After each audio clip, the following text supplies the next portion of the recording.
Je lis du livre de Genèse, chapitre 20, au verset 7, ce qui suit. Maintenant, rends la femme de cet homme, car il est prophète. Il priera pour toi et tu vivras. Mais si tu ne la rends pas, sache que tu mourras, toi et tout ce qui t'appartient. Prions. Notre Seigneur, notre Dieu, notre thème c'est tu mourras. Nous te remercions pour l'occasion que nous avons de revenir encore sur cette référence que nous avons déjà lue. Merci Seigneur parce que elle ouvre des perspectives que plusieurs n'ont pas vues, ne connaissent pas. Que le Saint-Esprit nous conduise dans toute la vérité au nom de Jésus et pour ta gloire éternelle. Amen. Que fera Abimelech? Nous avons déjà lu cette référence. C'était maintenant. Dieu avait dit à Abimelech, maintenant, rends la femme. Aujourd'hui, nous voyons le côté tu mourras.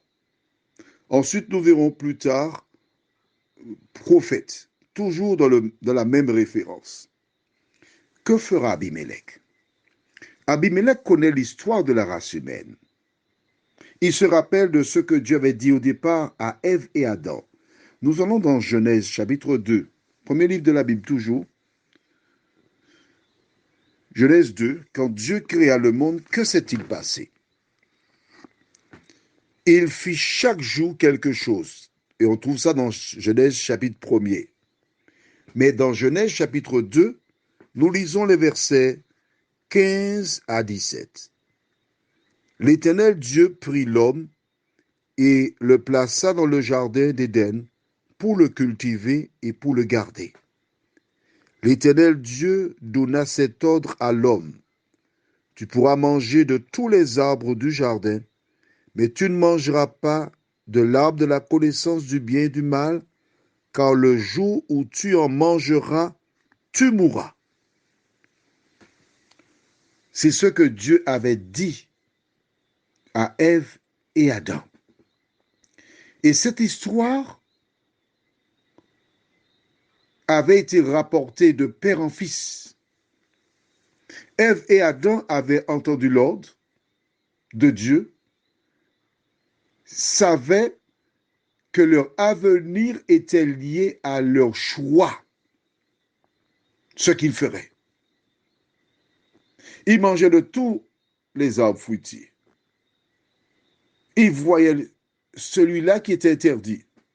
Pourquoi Dieu avait-il placé cet arbre-là dans le jardin? S'il tenait vraiment à ce qu'Ève et Adam ne touchent pas, il aurait pu placer des anges ou quelque chose de magnétique pour qu'ils ne touchent pas l'arbre. Il ne l'a pas fait. Pourquoi? Parce qu'il t'a donné la liberté. Chaque fois qu'il passait près de l'arbre, il devait se rappeler que c'est Dieu qui leur avait donné la vie. C'est Dieu qui dirigeait tout et que leur devoir, c'était d'obéir et d'aimer Dieu. Voilà pourquoi Dieu a agi de la sorte. Aujourd'hui, Dieu met des lois là. Des choses que nous connaissons. Et lorsque nous voyons ce qui est arrivé à ceux qui nous ont précédés, nous devons être sages et intelligents pour ne pas violer l'ordre qui est donné par Dieu. Abimelech, connaissant ce qui est arrivé à Ève et Adam, ils se trouvaient dans le même contexte, ils avaient un choix à faire. Souvent, nous entendons des personnes dire « Ah, si j'étais à la place d'Ève, je n'aurais pas fait cela. » Mais Abimelech sait ce qu'est la mort parce qu'il connaît son histoire. Qu'en est-il de toi? Prions. Notre Seigneur, notre Dieu, voici Abimelech qui se trouve à une croisée de sa vie. Il a un choix à faire. Rendre la femme et continuer à vivre, lui et sa famille, la garder, perdre la vie ainsi que toute sa famille. Pourquoi toute sa famille? Parce que c'est exactement ce qui est arrivé à Ève. En rejetant la parole, la mort s'est étendue sur tous les hommes à cause de sa rébellion. Seigneur, de nous aider à avoir une attitude rationnelle. Merci pour ta parole. Merci de nous diriger. Merci de nous faire du bien, nous t'en prions.